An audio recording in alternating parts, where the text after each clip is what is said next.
ಓಂ ನಾರಾಯಣಂ ನಮಸ್ಕೃತ್ಯ ನರಂ ಚೈವ ನರೋತ್ತಮಂ ದೇವೀಂ ಸರಸ್ವತೀಂ ಚೈವ ತತೋ ಜಯಮುದೀರಯೇತ್. ಓಂ ಶಾಂತಿ ಶಾಂತಿ ಶಾಂತಿ. ನಾವು ಭಗವದ್ಗೀತೆಯ ಆದಿಪರ್ವದ 24ನೇ ಅಧ್ಯಾಯ ತನಕ ನಾವು ವಿಚಾರ ಮಾಡಿದ್ವಿ. ಈಗ 23ನೇ ಅಧ್ಯಾಯ ತನಕ ವಿಚಾರ ಮಾಡಿದ್ವಿ. 24ನೇ ಅಧ್ಯಾಯದ ಬಗ್ಗೆ ಸ್ವಲ್ಪ ವಿಚಾರ ಬರುತ್ತೆ. ಇದರಲ್ಲಿ ಈ ಅಧ್ಯಾಯದಲ್ಲಿ ಗರುಡ ದೇವಲೋಕಕ್ಕೆ ಹೋಗಿ ಭಯಂಕರವಾಗಿ ಯುದ್ಧ ಮಾಡಿ ಅವ್ರನ್ನೆಲ್ಲರನ್ನು ಸೋಲಿಸಿ ಆ ಅಮೃತನ ಎತ್ಕೊಂಡು ಇನ್ನು ಹೊರಗಡೆ ಬರ್ತಾ ಇದ್ದಾನೆ. ಆ ಸಮಯದಲ್ಲಿ ಏನೆಲ್ಲ ನಡೆಯುತ್ತೆ ಅನ್ನೋದು ಈ ಸ್ಟೋರಿ. ಫಸ್ಟು ದೇವೇಂದ್ರ ದಾರಿಯಲ್ಲಿ ಬರ್ತಾ ಇದ್ರಾಗನ ವಜ್ರಾಯದಿಂದ ಸ್ವಲ್ಪ ಪ್ರಹಾರ ಮಾಡ್ತಾನೆ. ಪ್ರಹಾರ ಮಾಡಿದ್ರೆ ಆವಾಗ ಗರುಡನು ಇಂದ್ರನಿಗೆ ಈ ಥರ ಹೇಳ್ತಾನೆ, ದೇವೇಂದ್ರ, ನೀನು ನನ್ನ ಪರಾಕ್ರಮದ ಬಗ್ಗೆ ನಿನಗೆ ಅರಿವಿಲ್ಲ, ಆದರೂ ಕೂಡ ನಿಂದು ದದೀಚಿಯ ಒಂದು ಮೂಲೆಯಿಂದ ಅದು ವಜ್ರಾಯುಧ ಆಗಿರುತ್ತೆ. ಅದರಿಂದ ಅದಕ್ಕೆ ನಾನು ಮರ್ಯಾದೆ ಕೊಟ್ಬಿಟ್ಟು ಒಂದು ಪರ್ಣ ಕೆಳಗಡೆ ಹಾಕ್ಬಿಡ್ತೀನಿ ಅಂತ ಕೆಳಗಡೆ ಹಾಕ್ತಾನೆ. ಅದು ತುಂಬ ಮಲ್ಟಿಪಲ್ ಕಲರ್ಸಲ್ಲಿರುತ್ತೆ ರೆಕ್ಕೆ. ಅದರಿಂದನೇ ಅದಕ್ಕೆ ಸುಪರ್ಣ ಅಂತ ಹೆಸರು ಬರುತ್ತೆ. ಮತ್ತು ಇವಾಗ ದಾರಿಯಲ್ಲಿ ಹೋಗ್ತಾ ಇದ್ದಾಗ ಮತ್ತು ಪ್ರಹಾರ ಮಾಡಿದಾಗ ಬಲದ ಪರಿಚಯ ಹೇಳ್ತಾನೆ, ಏನು ನೀನು ನನಗೆ ಸಮಾನ ಆಗಿಲ್ಲ ಅಂದ್ಬಿಟ್ಟು. ಸರಿ ಅಂದ್ಬಿಟ್ಟಿದ್ದು ಮತ್ತೆ ಮೈತ್ರಿ ಭಾವಕ್ಕೆ ಬರ್ತಾನೆ ದೇವೇಂದ್ರ. ಯಾಕಂದರೆ ಕಶ್ಯಪ ಹಿಡಿದ್ನಲ್ಲ, ಅವನು ದೇವತೆಯರಿಗೆ ನಿಮಗೆ ಅನುಕೂಲವಾಗಿ ನಡ್ಕೊಂಡು ಹೋಗ್ತಾನೆ ಅಂದ್ಬಿಟ್ಟಿದ್ದಾನೆ. ಆವಾಗ ಇಂದ್ರ ಮತ್ತು ಗರುಡರ ಅವರಿಬ್ಬರು ಮೈತ್ರಿ ಈ ಅಧ್ಯಾಯದಲ್ಲಿ ಬರುತ್ತೆ. ಮತ್ತು ಗರುಡನ ಅಮೃತವನ್ನು ತೆಗೆದುಕೊಂಡು ಸರ್ಪಗಳ ಸಮೀಪಕ್ಕೆ ಹೋಗೋದು, ಮತ್ತು ಅವರ ತಾಯಿಯನ್ನು ದಾಸಿ ಭಾವದಿಂದ ವಿಮೋಚನೆ ಮಾಡೋದು, ಮತ್ತು ಇಂದ್ರನು ಅಲ್ಲಿಟ್ಟಿರೋ ಅಮೃತನ ಅಪಹರಣೆ ಮಾಡೋದು, ಇವೆಲ್ಲ ಈ ಅಧ್ಯಾಯದಲ್ಲಿ ಬರುತ್ತೆ. ಇವಾಗ ಗರುಡನ ಇಂದ್ರಿಗೆ ಹೇಳ್ತಾ ಇದ್ದಾನೆ, ದೇವೇಂದ್ರ, ನಿನ್ನ ಇಚ್ಛೆಯಂತೆ ನಾವಿಬ್ಬರು ಗೆಳೆಯರಾಗೋಣ, ನಾವಿಬ್ಬರು ಫ್ರೆಂಡ್ಸ್ ಆಗೋಣ ಅಂತಾನೆ ದೇವೇಂದ್ರ. ನನ್ನ ಇಚ್ಛೆಯ ಹಾಗೇ ಇದೆ. ಸ್ವಭುಜಬಲ ಪರಾಕ್ರಮಗಳ ಗುಣಸಂಕೀರ್ತನವನ್ನು ತಾನೇ ಮಾಡಿಕೊಳ್ಳುವುದನ್ನು ವಿದ್ವಾಂಸರು ಒಪ್ಪುವುದಿಲ್ಲ. ಆತ್ಮಶ್ಲಾಘನಂ ಅಂತಾರೆ. ನಮ್ಮ ಬಗ್ಗೆ ಯಾವತ್ತೇ ಆಗಲಿ ನಮ್ಮಲ್ಲಿರೋ ಒಳ್ಳೆಯ ಗುಣಗಳನ್ನು ನಾವು ಸ್ತುತಿ ಮಾಡಿಕೊಂಡ್ರೆ ಅದು ಆತ್ಮಶ್ಲಾಘನೆ ಅಂತಾರೆ. ಅದು ಮಾನಿತ್ವಂ ಅಂತ, ಒಂದು ದುರಾಭ್ಯಾಸ ಅಂತಾರೆ. ಯಾವತ್ತೂ ಅಷ್ಟೇ ನಾವು ಸಚ್ಚಿದಾನಂದ ಸ್ವರೂಪ ಅನ್ನೋ ಸಾಮಾನ್ಯ ಅಂಶದಲ್ಲೇ ನಮ್ಮ ಪರಿಚಯ ಇರಬೇಕಷ್ಟೇ ಹೊರತು ಸ್ಪೆಷಾಲಿಟೀಸಿನಲ್ಲಂತೂ ಯಾವತ್ತೂ ನಮ್ಮ ಪರಿಚಯ ಇರಬಾರ್ದು. ಸುತ್ತಮುತ್ತ ಅವರು ಸುಮ್ಮನೆ ಬಿಡೋದಿಲ್ಲ, ಹತ್ತಿಸ್ತಾ ಇರ್ತಾರೆ. ತೆಂಗಿನ ಗಿಡ ಅದು ಇದು ಅಂತ, ನೀವು ಹಿಂಗೆ, ನೀವು ಹಂಗೆ, ಇಂದ್ರ ಚಂದ್ರ ಅಂತ. ಅವರೆಲ್ಲ ಈ ಅಹಂಕಾರನ ದೃಷ್ಟಿಯಲ್ಲಿ ಇಟ್ಕೊಂಡು ಉಬ್ಬಿಸ್ತಾ ಇರ್ತಾರೆ. ತುಂಬ ಕೇರ್ಫುಲ್ ಆಗಿರಬೇಕು. ಒಂದು ಚೂರು ನಾವು ಕ್ರೆಡಿಟ್ ತೊಗೊಂಡ್ಬಿಟ್ವಾ ಸಿಕ್ಕಾಕೊಂಡ್ಬಿಡ್ತೀವಿ ನಾವು. ಪ್ರತಿಯೊಂದು ಕಾಸ್ಟ್ಲಿ. ಮಾತಾ ಮಾಣಿಕೇಶ್ವರಮ್ಮ ಅವರು ಪಾದನ ಮುಟ್ಟೋದಕ್ಕೆ ಬಿಡ್ತಾ ಇರಲಿಲ್ಲ. ಪ್ರತಿಯೊಂದು ಯಾವುದು ಏನು ಫ್ರೀಯಾಗಿ ಸಿಗೋದಿಲ್ಲ. ನಾವು ಅನ್ಕೊಂತೀವಿ ಏನೋ ಬಂದರು ಕಾಲು ಮುಗಿದು ಹೊಟ್ಟೋಗ್ಬಿಟ್ರು ಅಂತ, ಪುಣ್ಯ ತಗೊಂಡು ಹೋಗ್ತಾರೆ. ಅಷ್ಟು ಇಷ್ಟು ಅಲ್ಲ, ತುಂಬ ವ್ಯಾಲ್ಯೂಬಲ್ ಪುಣ್ಯ ತಗೊಂಡು ಹೋಗ್ತಾರೆ. ಯಾರು ಒಬ್ಬರು ಸಾಮಾನ್ಯವಾಗಿ ಎಲ್ಲಾದರೂ ಆಗಿ ನಾವು ಯಾರ ಹತ್ರ ಬೆಂಡಾಗೋದಕ್ಕಾಗುತ್ತಾ ನಮಗೆ? ಇಲ್ಲ. ಅಂಥದ್ದೊಬ್ಬ ವ್ಯಕ್ತಿ ಬೆಂಡ್ ಆಗ್ತಾನಂದರೆ ಅದು ಸಿಕ್ಕಾಪಟ್ಟೆ ಕಾಸ್ಟ್ಲಿ ಅದು ಅಂತ. ಅದಕ್ಕೆ ಅವರು ಕಾಲು ಮುಟ್ಟಕ್ಕೆ ಬಿಡ್ತಿರಲಿಲ್ಲ. ಮತ್ತು ಭಕ್ತರು ಕೇಳಿದ್ರು, ಮತ್ತು ಇಂಥ ಪರಿಸ್ಥಿತಿಯಲ್ಲಿ ನಾನು ನಮ್ಮ ಗುರುಗಳನ್ನು ಕೇಳಿದ್ದೆ, ಜಾಸ್ತಿ ತಪ್ಪಿಸ್ಕೊಳಕ್ಕೆ ಹೋದ್ರು ಕೂಡ ಮತ್ತು ಇದೊಂದು ದೊಡ್ಡ ಡ್ರಾಮಾ ಅಂದ್ಬಿಟ್ಟು ಮತ್ತು ಇದೊಂದು ಸಮಸ್ಯೆ ಆಗುತ್ತಲ್ಲ ಅಂದ್ರೆಗನ ಆವಾಗ ಒಂದೇ ಶಾಸ್ತ್ರದಲ್ಲಿ ಯುಕ್ತಿ ಇದೆ, ಗುರಾರ್ಪಣ ಮಸ್ತು, ಶಿವಾರ್ಪಣ ಮಸ್ತು. ಯಾರು ಇಷ್ಟು ದೇವರು ಇರ್ತಾರೋ ಅವ್ರಿಗೆ ಮನಸ್ಸಿನಲ್ಲಿ ಯಾರಾದರೂ ನಮಸ್ಕಾರ ಮಾಡ್ತಿದ್ದಾಗ ಶಿವಾರ್ಪಣ ಮಸ್ತು, ಗುಡಾರ್ಪಣ ಮಸ್ತು ಅಂತ ಆ ಭಾವನೆಯಲ್ಲಿದ್ದರೆಗನ ಅದು ನಮಗೆ ಅಂಟೋದಿಲ್ಲ. ಅದಕ್ಕೆ ಗರುಡ ಅಂತ ಇದ್ದಾನೆ. ಗರುಡನಿಗೆ ಸಿಕ್ಕಾಪಟ್ಟಿ ಬಲ ಇದೆ, ಅವನಿಗೆ ಗೊತ್ತಾಗಿದೆ ಅವನ ಪರಾಕ್ರಮ ಎಷ್ಟು ಅಂತ. ಬಟ್ ಅವನ ಬಗ್ಗೆ ಅವನು ಹೇಳ್ಕೊಡೋದು ಒಳ್ಳೆಯದಲ್ಲ ಅಂತ ಅವನು, ಯಾಕಂದರೆ ಪುಣ್ಯಾತ್ಮ. ಅದಕ್ಕೆ ಕಾರಣವಿಲ್ಲದೆ ಆತ್ಮ ಪ್ರಶಂಸೆಯು ಮಾತುಗಳನ್ನು ಖಂಡಿತವಾಗಿಯೂ ಹೇಳಬಾರದು. ನನ್ನ ಸಾಮರ್ಥ್ಯವನ್ನು ಒಂದೇ ಮಾತಿನಲ್ಲಿ ಹೇಳಬೇಕಾದರೆ ನನ್ನ ಒಂದೇ ಪಕ್ಷದ ಮೇಲೆ ಪರ್ವತ, ವನ, ಅಪರಾಜಲ ಸಹಿತವಾದ ಈ ಸಮುದ್ರ ಇವುಗಳನ್ನು ಒಳಗೊಂಡು ಭೂಮಿಯನ್ನು ನಿನ್ನ ಸಹಿತವಾಗಿ ಹೊರಬಲ್ಲೆನು. ಒಂದು ರೆಕ್ಕೆಯಲ್ಲಿ ಇಡೀ ಬ್ರಹ್ಮಾಂಡನೇ ಹೊರುವಷ್ಟು ಶಕ್ತಿ ಇರುತ್ತೆ ಗರುಡನಿಗೆ. ಅದು ನಿಜ. ಮತ್ತು ಅಷ್ಟು ಪವರ್ಫುಲ್ಲಾಗಿ ಜನ್ಮ ತಗೊಂಬಂದಿರ್ತಾನೆ, ಅಷ್ಟು ಸಾಮರ್ಥ್ಯ ಇದೆ. ಅಥವಾ ಚರಾಚರಯುಕ್ತವಾದ ಸಕಲ ಲೋಕಗಳನ್ನು ಒಂದೆಡೆಯಲ್ಲಿ ಗುಡ್ಡೆ ಹಾಕಿ ನನ್ನ ಮೇಲೆ ಹೊರಿಸುವುದಾದಲ್ಲಿ ಆ ಭಾರವನ್ನು ಸಹ ನಾನು ಸ್ವಲ್ಪವಾದರೂ ಶ್ರಮವಿಲ್ಲದೆ ಹೊರಬಲ್ಲನು. ಎಲ್ಲ 14 ಲೋಕಗಳನ್ನೆಲ್ಲ ಒಂದು ಕಡೆ ಗುಡ್ಡೆ ಹಾಕಿಬಿಟ್ಟು ಗರುಡನ ಮೇಲೆ ಇಟ್ಟರೂ ಕೂಡ ಅಷ್ಟನ್ನು ಹೊರುವ ಶಕ್ತಿ ಇದೆ ಅಂತಾನೆ. ಇದರಿಂದಲೇ ನೀನು ನನ್ನ ಬಲವೆಷ್ಟೆಂಬುದನ್ನು ತಿಳಿದುಕೊಳ್ಳಬಹುದಾಗಿದೆ, ತಿಳ್ಕೊ ಅಂತ. ಆವಾಗ ಈ ಥರ ಗರುಡನು ಹೇಳಿದ ಮಾತುಗಳನ್ನು ಕೇಳಿ ಶ್ರೀಮಂತರಲ್ಲಿ ಶ್ರೇಷ್ಠನಾದ ಸರ್ವಲೋಕಹಿತನಾದ ಪ್ರಭುವಾದ ಕಿರೀಟಿಯಾದ ದೇವೇಂದ್ರನು ಗರುಡನಿಗೆ ಈ ಥರ ಮಾತಾಡ್ತಾನೆ. ಪಕ್ಷಿರಾಜ, ನೀನು ಹೇಳುವುದರಲ್ಲಿ ಅತಿಶಯವೇನೂ ಕಾಣುವುದಿಲ್ಲ. ನಿನಗೆ ಪ್ರಪಂಚದಲ್ಲಿ ಅಸಾಧ್ಯವೆನಿಸುವ ಕಾರ್ಯವೇ ಇಲ್ಲ. ಯಾಕಂದರೆ ಯುದ್ಧದಲ್ಲಿ ಸ್ವಯಂವಾಗಿ ಸೋತೋಗಿದ್ದಾರೆ ಅವರು, ವಧೆ ತಿಂದವರು ಅವರೀಗ ಯುದ್ಧದಲ್ಲಿ. ಅವ್ರಿಗೆ ಗೊತ್ತು ಏನು ಬಲ ಅಂತ. ನಿನ್ನ ಪ್ರೇಮಪೂರ್ವಕವಾದ ಉತ್ತಮೋತ್ತಮವಾದ ಮೈತ್ರಿಯನ್ನು ಸ್ವೀಕರಿಸು ಖಗೇಶ್ವರ. ಅಂದರೆ ನಮ್ಮ ಫ್ರೆಂಡ್ಶಿಪ್, ಅದಕ್ಕೆ ನಾವು ಫ್ರೆಂಡ್ಶಿಪ್ ಮಾಡೋಕ್ಕೆ ಬರ್ತಾಯಿದ್ವಿ, ನಮ್ಮ ಮೈತ್ರಿಯನ್ನು ಸ್ವೀಕರಿಸು ಅಂತ. ಹಾಗೆಯೇ ಆಗಲಿ ಅಂತ ಸ್ವೀಕಾರ ಮಾಡ್ತಾನೆ. ಮತ್ತು ಇಂದ್ರನಿಗೆ ಗರುಡನೊಡನೆ ಮೈತ್ರಿ ಇರೋದರಿಂದ ಅಮೃತವನ್ನು ಪುನಃ ದೇವಲೋಕಕ್ಕೆ ಒಯ್ಯೋ ಇಚ್ಛೆ ಬಂದುಬಿಡುತ್ತಿದೆ. ಯಾಕಂದರೆ ಫ್ರೆಂಡ್ಸ್ ಆಗಿಬಿಟ್ಟಿದ್ದಾರಲ್ಲ. ಮೇಯ್ನ್ ಟಾರ್ಗೆಟ್ ಅಮೃತನೇ. ಪ್ರಯೋಜನವನ್ನುದ್ದೇಶ್ಯ ಮಂದೋಪಿ ನಾ ಪ್ರವರ್ತತೆ. ಫ್ರೆಂಡ್ಶಿಪ್ ಕೂಡ ಅಷ್ಟೇ. ಫ್ರೆಂಡ್ಶಿಪ್ ಕೂಡ ಗಿವ್ ಆ್ಯಂಡ್ ಟೇಕ್. ನಿನ್ನಿಂದ ಅವನಿಗೆ ಸ್ವಲ್ಪ ಲಾಭ ಇದೆ, ಅವನಿಂದ ನಿನಗಿಂತ ಸ್ವಲ್ಪ ಲಾಭ ಇದೆ. ಆವಾಗಲೇ ಫ್ರೆಂಡ್ಶಿಪ್ ಒಂದು ಸಂಬಂಧ ಏನಾದರೂ ಆಗಲಿ ಅಲ್ಲಿ ಏರ್ಪಾಟಾಗುತ್ತೆ. ಇಲ್ಲೂ ಕೂಡ ಅಷ್ಟೇ. ಮೈತ್ರಿ ಯಾಕೆ ಮಾಡ್ತಿದ್ದಾನೆ ಅಂದರೆ ಆ ಅಮೃತ ಎತ್ಕೊಂಡು ಹೋಗ್ತಾಯಿದ್ದಾನೆ, ಆ ಅಮೃತನ ಮತ್ತೆ ವಾಪಸ್ ತಗೊಂಡು ಸ್ವರ್ಗಲೋಕಕ್ಕೆ ಹೋಗೋದಕ್ಕೆ, ಆ ಥರ. ಮತ್ತು ಸರ್ವಶಕ್ತನಾದ ನಿನಗೆ ಅಮೃತವೇಕೆ ಪಕ್ಷಿರಾಜ? ಇಷ್ಟೊಂದು ಪವರ್ಫುಲ್ ಆಗಿದೆ, ನೀನಿನ್ನು ಅಮೃತ ಸೇವನೆ ಮಾಡೋದಕ್ಕೆ ನಿನಗೆ ಅವಶ್ಯಕತೆ ಆದರೂ ಏನಿದೆ ಅಂತ. ನೀನು ಇದನ್ನು ಮತ್ತಾರಿಗಾದರೂ ಕೊಟ್ಟರೆ ಅವರು ಅಮೃತಪಾನ ಮಾಡಿ ನಮ್ಮನ್ನೇ ದ್ವೇಷಿಸುವರು. ಇದು ಸಮಸ್ಯೆ. ಯಾರಾದರೂ ಅಮೃತ ಕುಡಿದ್ಬಿಟ್ರೆ ರಾಕ್ಷಸರು ಅವರು ಇವರು. ಮತ್ತು ದೇವೇಂದ್ರನಿಗೆ ದೊಡ್ಡ ತಲೆನೋವಾಗುತ್ತೆ. ಪವರು ಇಂದ್ರಿಯ ನಿಗ್ರಹ ಇಲ್ಲದೆ ಇರೋ ಅಂಥವನಿಗೆ ಯಾವತ್ತೂ ಕೊಡಬಾರ್ದು. ಪ್ರತಿಯೊಬ್ಬರಿಗೂ ಒಂದು ಕೌಂಟರ್ ವೇಟ್ ಇರಬೇಕು. ನಮ್ಮ ಸನಾತನ ಧರ್ಮದಲ್ಲಿ ಕುಟುಂಬ ವ್ಯವಸ್ಥೆ ಆಗಲಿ, ರಾಜ್ಯ ವ್ಯವಸ್ಥೆ ಆಗಲಿ, ಎಲ್ಲ ನ್ಯಾಯಶಾಸ್ತ್ರದಲ್ಲಿ ಸ್ಪಷ್ಟವಾಗಿ ಹೇಳಿದ್ದಾರೆ.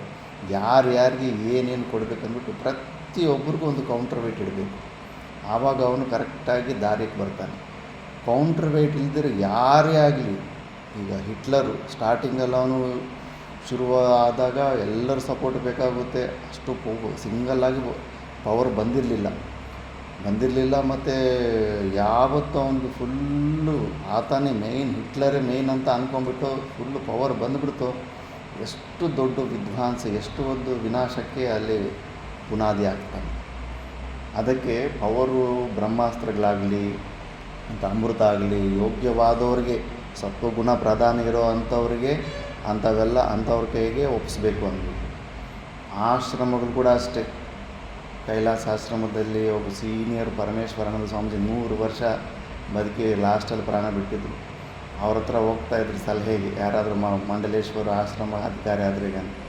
ಅದಕ್ಕೆ ಕೆಲವೊಂದು ಸೂತ್ರ ಪಾಠಗಳಿರ್ತವೆ. ಅದು ಎಲ್ಲರ ಹತ್ರ ಈ ಥರ ಪಾಠದಲ್ಲಿ ಹೇಳೋಕ್ಕಾಗಲ್ಲ. ನಮ್ಮ ಗುರುಗಳು ನಮಗೆ ಕೆಲವೊಂದು ಹೇಳಿದ್ದಾರೆ. ಹೆಂಗೆ ಆ ಸೂತ್ರಗಳೆಲ್ಲ ಫಾಲೋ ಮಾಡಿದ್ರೆ ಆಶ್ರಮನ ನಡೆಸೋದಕ್ಕಾಗುತ್ತೆ.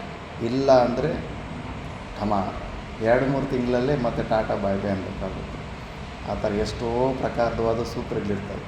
ಯೋಗ್ಯವಾದ ಪಾತ್ರನಿಗೆ ಉತ್ತರಾಧಿಕಾರಿ ಕೊಟ್ಟರೆ ಅದು ನಡ್ಕೊಂಡು ಹೋಗ್ತಾ ಇರುತ್ತೆ. ಆದ್ದರಿಂದ ಈ ಅಮೃತ ಮತ್ತೀಗ ದೇವೇಂದ್ರನ ಚಿಂತೆ ಕರೆಕ್ಟೇ. ಅದು ಯಾರಾದರೂ ಅಂಥ ದುಷ್ಟರು ಆಸುರಿ ಸಂಪತ್ತಿರೋ ಅಂಥವ್ರ ಕೈಗೆ ಹೋಗ್ಬಿಟ್ಟು ಬಲ ಬಂದುಬಿಟ್ರೆ ಮತ್ತು ಅವನು ಇನ್ನೊಬ್ಬರಿಗೆ ಹಿಂಸೆ ಮಾಡೋದಕ್ಕೆ ಯೂಸ್ ಮಾಡ್ತಾನಷ್ಟೇ. ಆದ್ದರಿಂದ ಅದಕ್ಕೆ ದೇವೇಂದ್ರ ಅಮೃತ ಗರುಡ ಅಂತಾನೆ. ಅಮೃತವನ್ನು ಕುಡಿಯುವ ಅಪೇಕ್ಷೆಯು ನನಗಿಲ್ಲ, ಮತ್ತು ಯಾರಿಗೂ ಕುಡಿಸೋದು ಇಲ್ಲ ನಾನು. ಹಾಗಾದರೆ ಕಲಶವನ್ನು ಹಿಂದಕ್ಕೆ ಕೊಡು ಅಂತಾನೆ.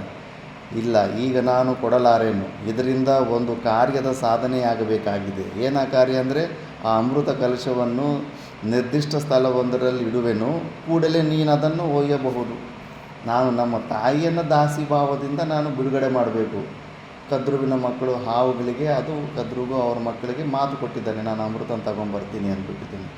ಅದಕ್ಕೆ ನಾನು ಅವ್ರಿಗೆ ಅಲ್ಲಿ ಅಮೃತ ಕೊಟ್ಬಿಟ್ಟು ನಾನು ನಮ್ಮ ತಾಯಿನ ದಾಸ್ಯ ಭಾವದಿಂದ ಬಿಡುಗಡೆ ಮಾಡ್ಕೊತೀನಿ, ಮತ್ತು ನಿನ್ನಿಷ್ಟ, ಅಲ್ಲಿಂದ ಬೇಕಾದ್ರೆ ನೀನು ಅಪಹರಣೆ ಮಾಡ್ಕೊಂಡು ಹೋಗು ಅಂತ. ಹಾಗೆಯೇ ಆಗಲಿ, ನಿನ್ನ ಈ ಮಾತಿನಿಂದ ನಾನು ಬಹಳ ತುಷ್ಟನಾಗಿರುವೆನು. ನಮ್ಮಿಬ್ಬರ ಮೈತ್ರಿಯು ಚಿರಸ್ಮರಣೀಯವಾಗಿರಲು ನಿನಗೆ ಬೇಕಾದ ವರವೊಂದನ್ನು ಕೇಳು ಪಕ್ಷಿರಾಜ. ಇಂದ್ರನಿಗೆ ಗೊತ್ತಾಗ್ತಾ ಇಲ್ಲ, ಏನೇನೋ ಬ್ಲಾಬ್ ಅಂತ ಮಾತಾಡ್ತಾ ಇದ್ದಾನೆ. ಗರುಡನಿಗೆ ವರ ಕೊಡೋ ಅಷ್ಟು ಸಾಮರ್ಥ್ಯ ಅದು ಎಲ್ಲಿದೆ? ಆದರೂ ಕೂಡ ಗರುಡನು ಇಂದ್ರನ ಮಾತನ್ನು ಕೇಳಿದನು. ಗರುಡನೇ ಸರ್ವಶಕ್ತಿನಾದುದರಿಂದ ಅವನಿಗೆ ಯಾವ ವರವೂ ಬೇಕಾಗಿರೋದಿಲ್ಲ. ಆದರೂ ಕೂಡ ಇಂದ್ರನ ಆಶಯವನ್ನು ಪೂರೈಸುವ ಇಚ್ಛೆಯಿಂದ ಕ್ಷಣಕಾಲ ಯೋಚಿಸಿದನು. ಇದು ನಾವು ಕೂಡ ಬಳಸ್ಕೋಬೇಕು as a token of appreciation ಅಂದ್ಬಿಟ್ಟು. ಒಂದೊಂದು ಸತಿ ನಮ್ಮ ಆರೋಗ್ಯಕ್ಕೆ ಅನನುಕೂಲವಾದಂಥದ್ದು ಯಾರೋ ಭಕ್ತರು ಏನೋ ಒಂದು ತುಂಬ ಬಲವಂತವಾಗಿ ಕೊಡಬೇಕು, ತಿನ್ನಿಸ್ಬೇಕಂತ ಬರ್ತಿರ್ತಾರೆ, ಸ್ವೀಕಾರ ಮಾಡಬೇಕು. ತುಂಬ ಜಾಸ್ತಿ ಆರೋಗ್ಯ ಕೆಟ್ಟೋಗುತ್ತಂದ್ರೆ ಇದು ಯಾಕಂದರೆ ಆ ವಸ್ತುನ ನೀನು ಸ್ವೀಕಾರ ಮಾಡಲಿ ಅಂದರೆ ಅವನ ಮನಸ್ಸು ನೋಯುತ್ತೆ.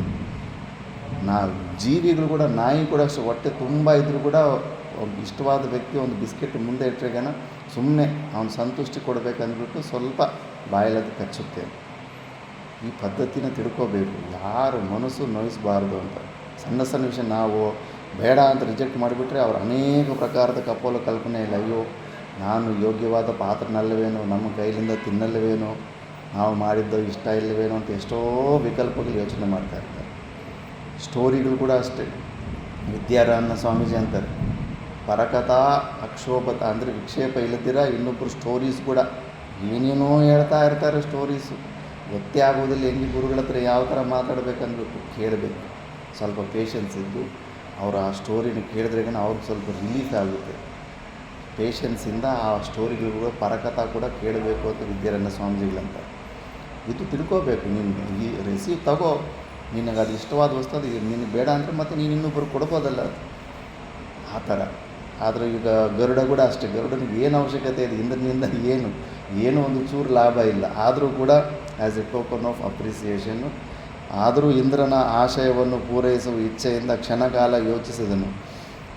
ಕದ್ರುವಿನ ಮಕ್ಕಳು ದುಷ್ಟತನ, ಅವುಗಳ ತನ್ನ ತಾಯಿಯನ್ನು ಕದ್ರುವಿಗೆ ದಾಸಿಯನ್ನಾಗಿ ಮಾಡಿಕೊಡಲು ಮಾಡಿದ ಮೋಸ, ಇವೆಲ್ಲವೂ ಗರುಡನಿಗೆ ಸ್ಮರಣೆಗೆ ಬಂದುವ ಆ ಸಮಯದಲ್ಲಿ.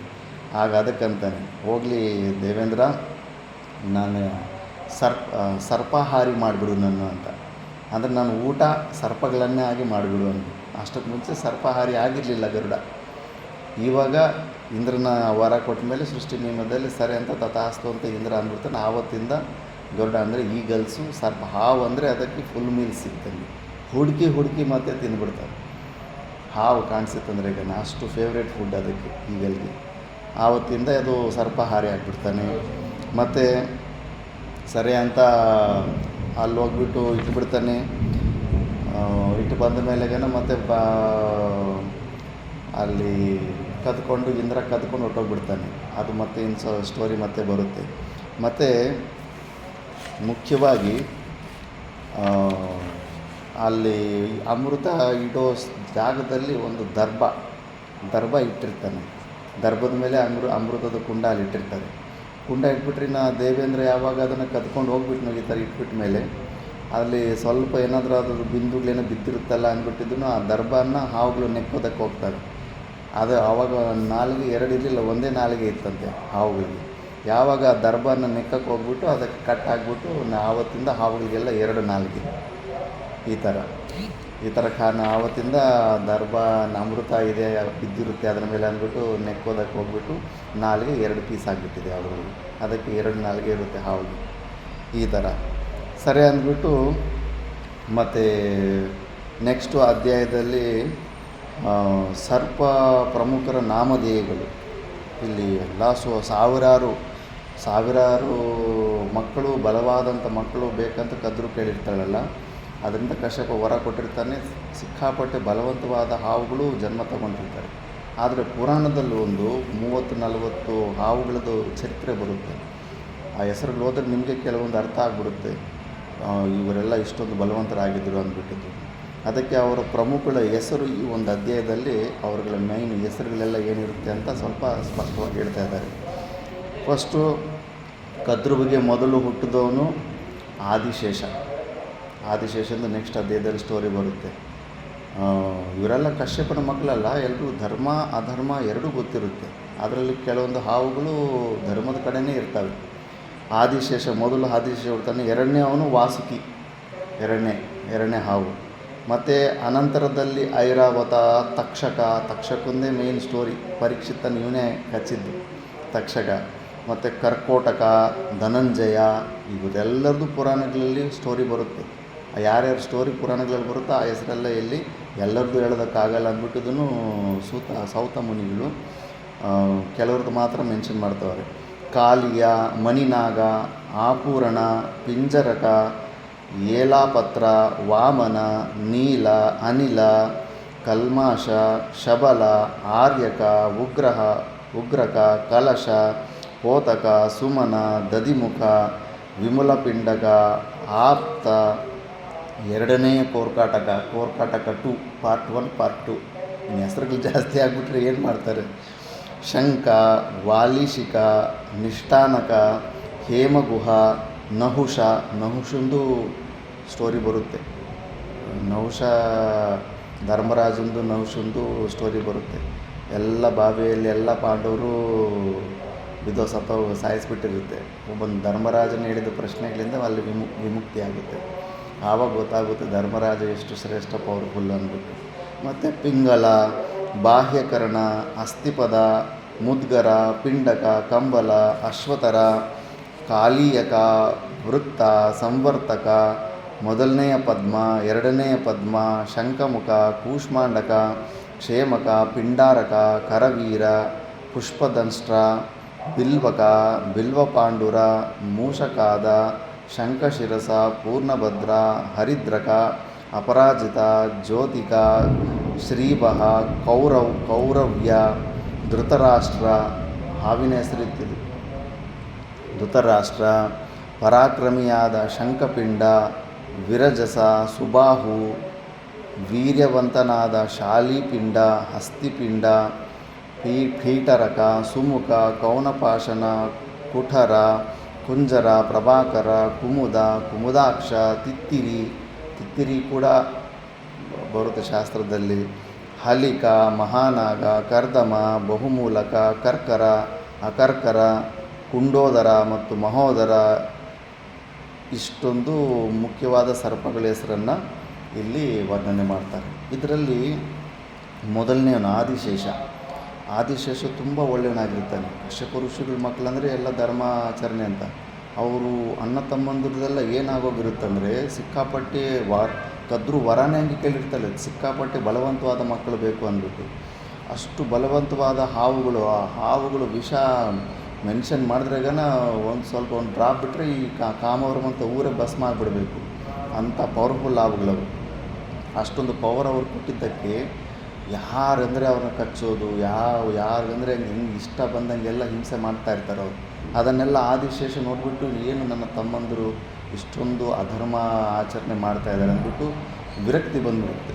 ಬೇಡಪ್ಪ, ಇವ್ರ ಜೊತೆ ಇದ್ರೆಗನ ನನ್ನ ಜೀವನ ಕೂಡ ಹಾಳು ಮಾಡ್ತಾರೆ ಇವರು, ನನಗೆ ಸಿಕ್ಕಾಪಟ್ಟೆ ಅಸಹ್ಯ ಆಗಿಬಿಡುತ್ತೆ. ನಾನು ಇಂಥ ಶರೀರ ಇವ್ರ ಜೊತೆ ಹಾವು ಶರೀರನ ತೊಗೊಂಡಿದ್ದೀನಲ್ಲ ಅಂದ್ಬಿಟ್ಟು ಘೃಣ ಆಗಿಬಿಟ್ಟು ಆ ಶರೀರ ತ್ಯಾಗ ಮಾಡಬೇಕಂದ್ಬಿಟ್ಟು ತಪಸ್ಸು ಕೊಟ್ಟೋಗ್ಬಿಟ್ಟಿರ್ತಾನೆ. ತಪಸ್ಸು ಬ್ರಹ್ಮನನ್ನು ಕುರಿತು ತಪಸ್ಸಲ್ಲಿ ಕೂತ್ಬಿಟ್ಟಿರ್ತಾನೆ.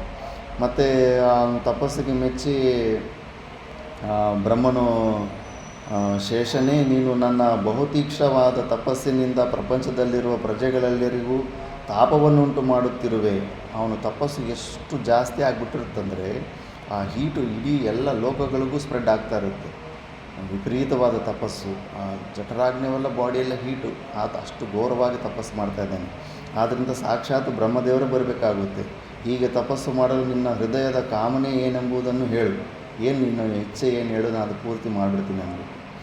ಆವಾಗ ಪಿತಾಮಹ, ನನ್ನ ಸಹೋದರರೆಲ್ಲರೂ ಮಂದಬುದ್ಧಿಯವರಾಗಿರುವರು. ಇನ್ನು ಮುಂದೆ ನನಗೆ ಅವರೊಡನೆ ವಾಸ ಮಾಡಲು ಇಷ್ಟವಿಲ್ಲ. ಈ ನನ್ನ ನಿರ್ಧಾರಕ್ಕೆ ನೀನು ಅನುಮತಿಯನ್ನು ಈಯಬೇಕಾಗಿದೆ.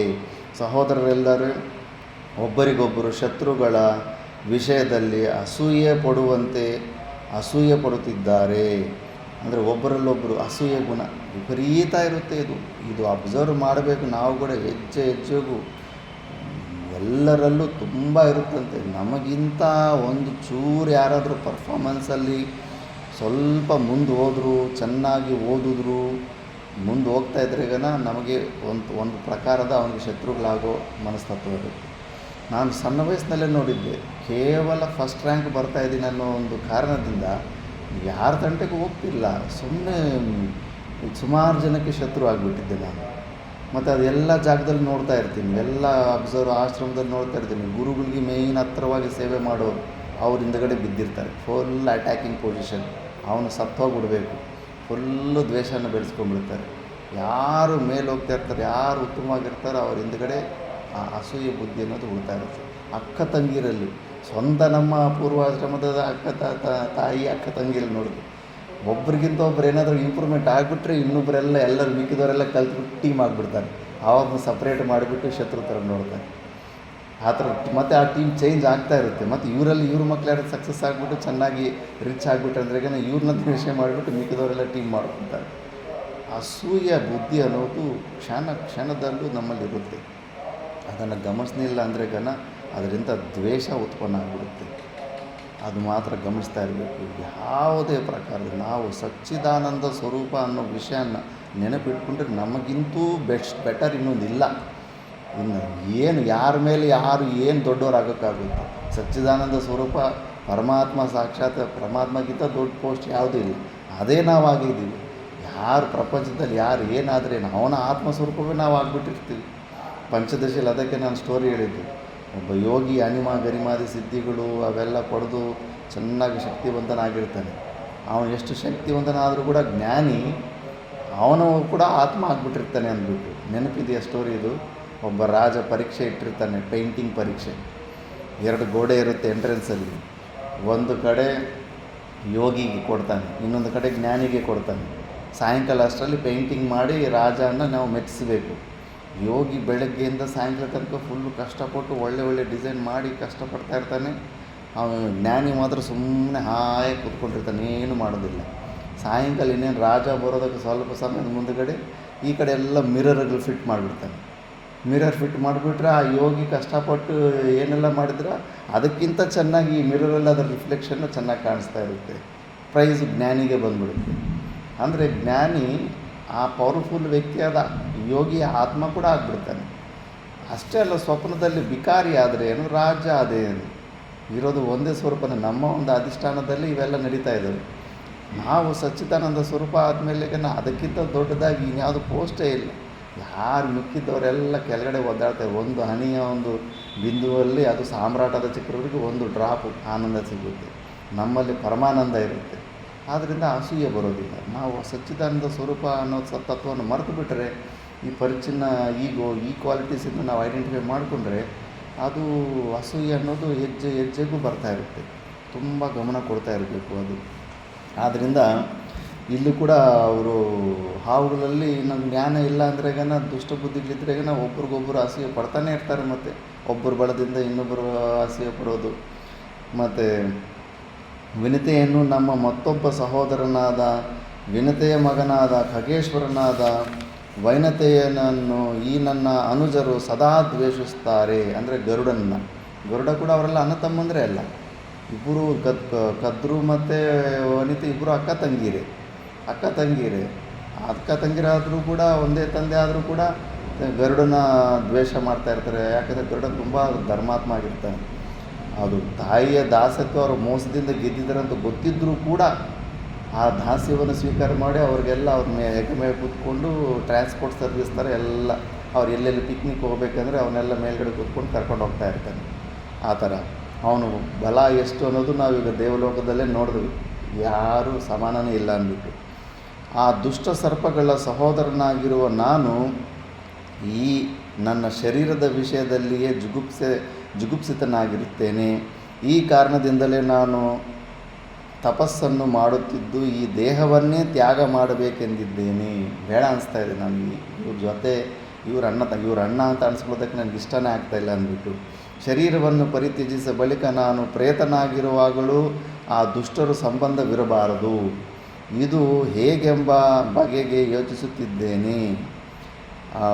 ಬಹು ದುಃಖಿತನಾದ ಶೇಷನಿಗೆ ಬ್ರಹ್ಮನಿಗೆ ಹೇಳ್ತಾನೆ, ಹೌದಾ, ನಿನ್ನ ಸಮಸ್ಯೆ, ಆ ಸಮಸ್ಯೆಯಿಂದ ಇಷ್ಟೊಂದು ಭಯಂಕರವಾದ ತಪಸ್ಸು ಮಾಡ್ತಾಯಿದ್ದೆ ಅಂದ್ಬಿಟ್ಟದು.